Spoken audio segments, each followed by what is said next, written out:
There are people in this world that the enemy never wanted to sit down and watch this video. And you might be one of them. For years, maybe your whole life, you have felt something holding you back. Not just hard seasons, something deeper. Something you could never name. You prayed. You tried. You believed with everything inside you. And yet there were quiet nights when you asked the same question. Why do I keep having to fight so hard for things that seem to come so easily to everyone around me? You are not imagining it. Today, I want to tell you something the enemy has spent your entire life trying to keep from you. It is not your weakness that he fears. It is not your failures that make darkness nervous. The thing the enemy fears most is the moment you finally truly know who you are. Because a chosen one who knows their authority is the most dangerous thing walking on this earth to the kingdom of darkness. In this video, I am going to walk you through 7 truths. 7 things that begin to shift when you stop doubting yourself and step into the power God placed inside you before you ever drew your first breath. And I promise, by the time we finish together, you will not be able to look at your life the same way again. Stay with me. This is the conversation you needed today. Before we go further, I want to pause for just a breath. If you are new here, welcome. This space was made for people like you. People who feel things at a depth that is hard to explain. People who have spent years searching for somewhere they are truly seen. If the first moments of this video already felt personal, that is not an accident. Hit subscribe and let this be your place. And if today is landing somewhere real in your heart, leave the word "seen" in the comments. You may not realize it, but your one word could be what a complete stranger watching this same video alone tonight needed to keep going. One more thing, and I share this gently.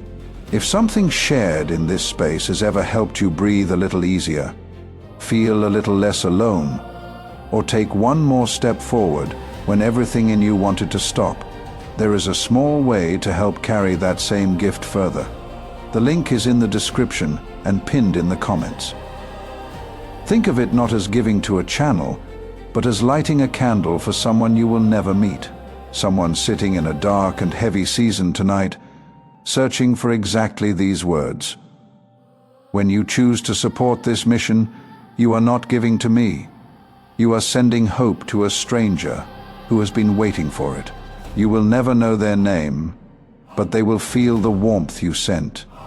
And that is one of the most quietly powerful things a person can do.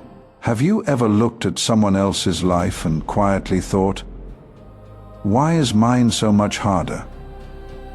They seem unbothered, moving through their days without the weight you carry. No sleepless nights with questions too heavy for daylight. No seasons where loneliness presses in so close it becomes hard to breathe. And you have wondered privately, what is wrong with me? Nothing, absolutely nothing is wrong with you. Here is what no one told you. The enemy does not waste energy on people who are not a threat to him. Let that reach you all the way in, when you are pushed down again and again. It is not proof that God has forgotten you. It is proof that the enemy has already seen your destiny, and it frightens him. 1 Peter 5-8 says, your enemy the devil prowls around like a roaring lion, looking for someone to devour. A lion does not hunt what poses no challenge. It hunts what is worth the pursuit. You are worth the pursuit. Think back to your closest moments to a real breakthrough. What happened each time? Something collapsed. Someone betrayed you. A fear with no name arrived overnight, and you stepped back and thought, maybe this was never meant for me. That was not a coincidence. That was a strategy. Ephesians 6:12 says, for our struggle is not against flesh and blood, but against the rulers, against the authorities, against the powers of this dark world, and against the spiritual forces of evil. You were not losing to life. You were in a battle you had never been given the map for. The enemy does not come after people with nothing to offer. He comes after people whose freedom he cannot afford. When resistance comes, do not ask, "Why is this happening to me?" Ask instead, "What is it inside me that the darkness cannot afford to let walk free?" That question will change everything. But before you can step into that power, you need to understand the weapons the enemy has already been using against you, because they are far more subtle than you have ever realized. The enemy is not always dramatic. His most powerful weapons look completely ordinary. They feel familiar. They live quietly inside your own thinking, working for years without you noticing. Weapon 1, the whisper of unworthiness. There has been a voice for years. You know the one. It sounds like you, it says. Who would listen to you? What makes you think you are different? Others are far more gifted. You heard it every day until it stopped feeling like a lie and started feeling like truth. But it was never your voice. It was a planted word from something that knew what you were capable of and needed you never to find out. Weapon 2, the people placed to make you small. There were people who heard your dreams and said simply, "Be more realistic." Every time they said it, something in you folded. Until one day you stopped sharing the real things. You moved through the days present in body but far away in soul. Weapon 3, the tiredness with no name. Not tired from overwork, a heaviness from inside. You woke up already exhausted. You prayed already drained. That weariness is not physical. It is what happens when a soul carries a battle without knowing what it is truly fighting. Weapon 4. The slow, quiet knife of comparison. You looked at other people's peace, their progress, their lives that seemed to fit so cleanly, and thought, "Why not me?" Comparison does not just cause pain, it steals your vision. It blinds you to what God is carefully building in your own story. On His timeline, toward a purpose larger than what your eyes can currently hold. You have carried all of this for a long time, and somewhere along the way you began to call it the truth about yourself. It was never the truth. They were chains. And today, we begin to take them off. Imagine a child born into a royal family from birth. Everything they would ever need was already prepared. The inheritance was real. The authority was real.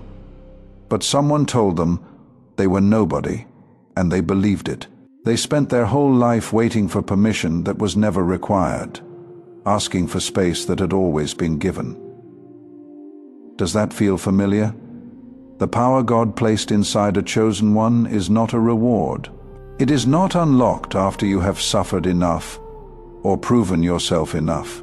It was placed in you before your name was ever spoken on this earth, before your first mistake, before anyone ever told you that you were not enough. Jeremiah 1 verse 5 says, "Before I formed you in the womb, I knew you. Before you were born, I set you apart. I appointed you as a prophet to the nations before the womb." Before the world ever had an opinion of you, God already knew you, set you apart, placed a purpose with your name on it, and the enemy knows this. That is exactly why his entire strategy has been to make sure you never remember. He rarely comes with obvious attacks. He comes with a slow, quiet erosion of your sense of who you are, year after year, voice after voice, disappointment after disappointment. Until the distance between who you truly are and who you believe yourself to be has grown too wide to see across. He rarely comes with obvious attacks. He comes with a slow, quiet erosion of your sense of who you are. Year after year, voice after voice, disappointment after disappointment, until the distance between who you truly are and who you believe yourself to be has grown too wide to see across. Have you ever had a moment where something bigger stirred inside you? A certainty so quiet and so deep you almost missed it, telling you, there is more for you than this. You were made for something that matters, and it is still waiting. That was not wishful thinking. That was your spirit, remembering its origin. The power of a chosen one is not arrogance. It is simply this: knowing that the one living inside you is greater than anything standing against you. Knowing you do not walk alone. Knowing every step you take is held by the same hands that formed the mountains. First, John 4 verse 4 says, "You, dear children, are from God and have overcome them, because the one who is in you is greater than the one who is in the world." You have been standing at the door of your own life, asking for permission to enter a house that was built in your name. That changes today. Not because everything becomes instantly easy, but because when you know who you are, you stop shrinking in rooms that were designed for your presence. You stop apologizing for taking up space in a story that was written for you. The power was never lost. You just stopped looking toward it. And that changes now. When you stop running from who you are, the world begins to respond differently. Things that were draining you start to fall away. Things that were stuck begin to move. Here is what that looks like. Have you ever said yes when your whole soul was saying no? Stayed somewhere that was wearing you thin simply because leaving felt selfish? Swallowed your voice? Smiled through something that was hurting you, just to avoid being seen as difficult? If that is you, that is not peace. That is the slow disappearance of yourself. A chosen one, who has not yet stepped into their authority, lives in constant permission seeking, always making themselves smaller, always editing who they are, so others feel more comfortable. And the enemy loves that arrangement, because a chosen one who is always shrinking cannot do the thing they were placed on this earth to do. But here is what begins to shift when you start to know your authority. Your boundaries stop being walls you build out of fear. They become sacred ground. The honest expression of someone who knows their value and has decided to honor it. You no longer explain yourself endlessly when you say no. You no longer justify your peace. A boundary that comes from knowing who you are does not arrive with guilt. It arrives with quiet, settled certainty. Proverbs 4 verse 23 says, "Above all else, guard your heart. For everything you do flows from it, above all else. Not after everyone else is comfortable. Above everything, guard your heart. Because everything that flows out of you, every act of love, every word you speak, every gift you carry, it all comes from that place. A chosen one who keeps pouring from an unguarded, depleted place will eventually have nothing left to give. This is not about becoming distant. It is the complete opposite. When you honor who you are, you become more present, more generous, more alive in the ways that truly matter, because you are no longer giving from empty. You are giving from full. A chosen one who keeps making themselves smaller to fit other people's comfort is hiding the very light the world has been waiting to see. Now, here is something that might feel tender for a moment. When you step into your authority, the relationships around you begin to rearrange. Some people who have been in your life a long time will quietly create distance. And when that happens with someone you love, the instinct is to think, I changed too much. I need to go back to who I was before. When God lifts you into a new season of your calling, He does not always bring everyone with you. Not because those people are not valuable, but because every chapter has its own people. What comes in place of those goodbyes are connections that see the real you, the one stepping into the light. And those relationships, though fewer, carry more depth and truth than anything you have known before. Romans 8 verse 28 says, "And we know that in all things God works for the good of those who love him, who have been called according to his purpose." In all things, even the goodbyes, even in seasons that look like loss before you can see what they are making room for. You do not need anyone's permission to take up space in your own story. That space was reserved for you before you ever arrived. But the deepest shift of all happens entirely on the inside. When authority awakens in a chosen one, the first thing that changes is not their circumstances. It is how they stand within them. For a long time, maybe you absorbed the world's definition of strength. Loud, forceful, never uncertain. And you looked at your own sensitivity, the depth you feel things at, and quietly concluded, "This is a flaw. I am too tender for what this life requires of me." Let me gently and completely dismantle that conclusion right now. In the spiritual realm, peace is not passivity. Peace is a weapon, and it is one of the most powerful weapons a chosen one carries. Here is why. The enemy's most consistent strategy is to keep you reactive. He wants you anxious. Moving from panic, saying things you will regret, moving so fast from fear that you miss the steady voice trying to guide you. When you operate from chaos, you are easy to exhaust and easy to redirect. But a chosen one who has settled into the peace God gives cannot be moved that way. They can feel the weight of a hard season without being consumed by it. They can sit in difficulty without being defined by it. And that groundedness, that refusal to be swept away, is not weakness. It is one of the rarest forms of authority there is. Have you ever been in a situation where everything around you was falling apart? And inside there was a quiet knowing, not numbness. A genuine, settled certainty, this is not the end. Something larger is at work. It will be all right. That was not coincidence. That was your authority operating. Philippians 4 verse 7 says, "And the peace of God, which transcends all understanding, will guard your hearts and your minds in Christ Jesus." Transcends all understanding. It does not arrive because the circumstances justify it. It arrives because the God who holds your life is steady even when your life is not. And that peace stands guard at the door of your heart. Isaiah 26 verse 3 says, "You will keep in perfect peace those whose minds are steadfast, because they trust in you." Perfect peace. For those whose minds are anchored in trust. That is what a chosen one, who walks in their authority, has access to. Every single day, the enemy is not threatened by a chosen one who is upset. He is undone by a chosen one who is at rest. Because upset can be amplified, fear can be redirected. But a soul rooted in the peace of God is immovable.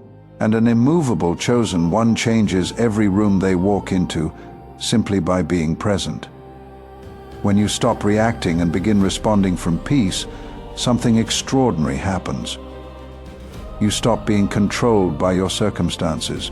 You start leading from the inside out. The storm still comes, but it no longer carries you. You stand in it, rooted and settled, and speak from that place. People feel it without you saying a word. That is authority. That is what begins to unfold. The moment a chosen one finally knows who they are. And when that happens, when you truly step into who you are, the enemy does not sit quietly. He escalates. He tries harder. And you need to know what is coming, so it does not catch you off guard. No one told you this part, and it may be the most important thing I say to you today. When you begin to step into who you truly are, things may get harder before they get easier. Not because you are doing something wrong, not because God has pulled back, but because something in the darkness has noticed that you are waking up. Think about what happens when you light a candle in a dark room. The darkness does not negotiate. It does not slowly agree to leave. It resists. It pushes back against the light, because light and darkness cannot share the same space. The moment a chosen one begins to shine at the level they were created for, everything hiding in the corners of their life gets disturbed. That disturbance is not a sign you are going the wrong direction. It is confirmation you are finally going the right one. The enemy escalates in ways that feel personal and strategic. A relationship you thought was settled starts creating friction. A doubt that had been quiet for months comes back louder than ever, right as you are about to take a meaningful step forward.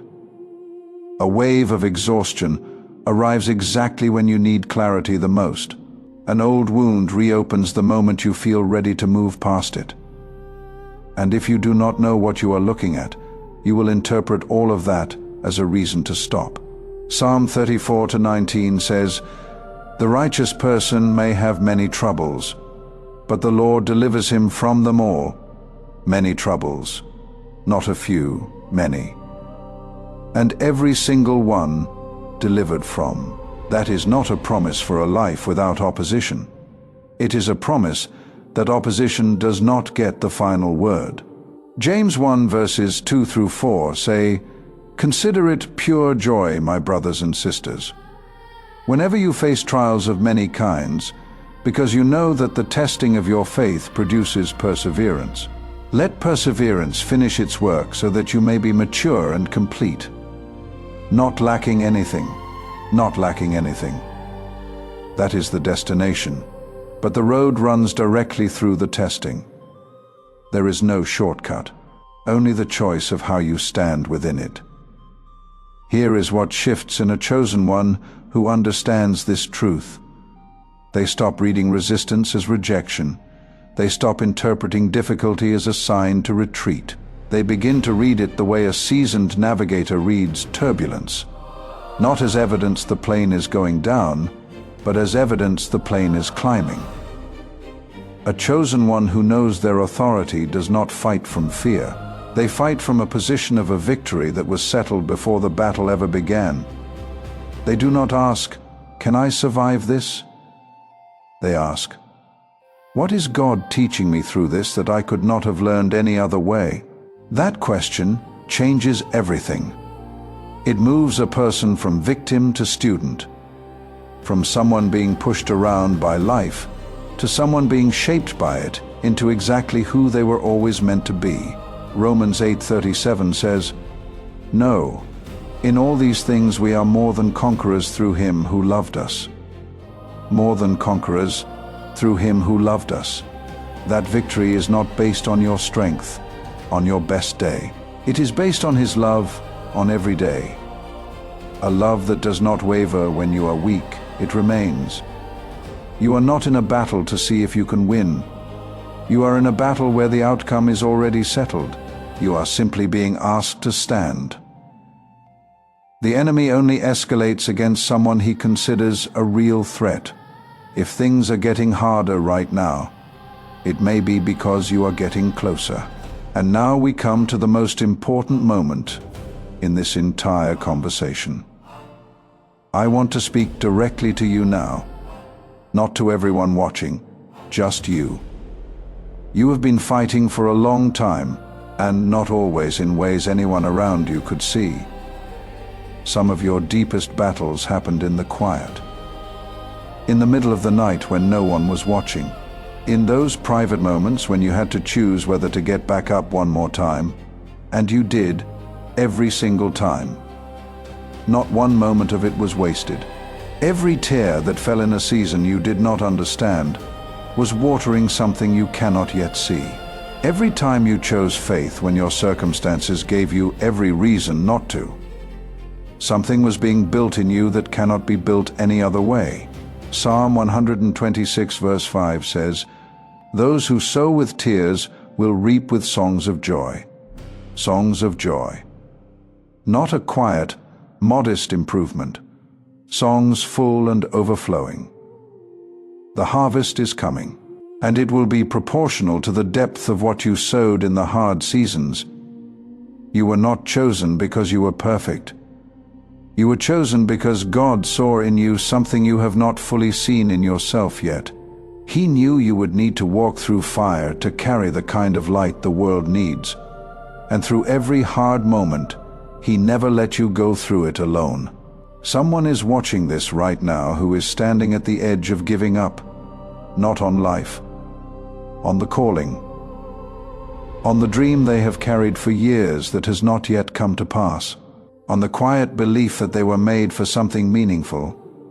If that is you, hear this: do not give up yet. What God is building in you is not finished. The last page of your story has not been written. The very thing you are closest to walking away from may be the thing that was always meant to be your greatest testimony. Isaiah 40:31 says, "But those who hope in the Lord will renew their strength. They will soar on wings like eagles. They will run and not grow weary. They will walk and not be faint." The most dangerous moment in a chosen one's story is the one right before the breakthrough, because that is exactly when the temptation to stop is the strongest. Real authority does not come from the moment you are no longer afraid. It comes from the moment you decide to move forward, even while you are still afraid. That is not recklessness. That is faith with legs.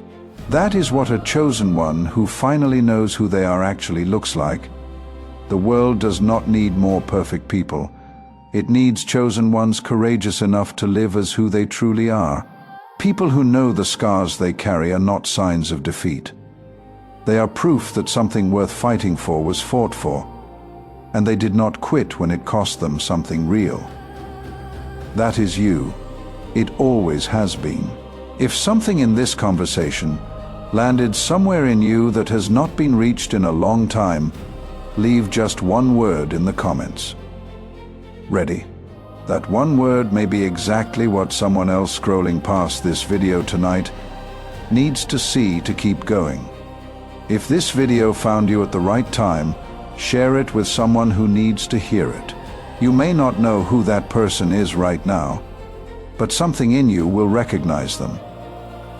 A message that arrives at exactly the right moment has the power to change the direction of a person's entire life. And if this space has become somewhere you find your footing, somewhere something settles inside you that has been unsettled for a long time, please subscribe and stay close. I will see you in the next one.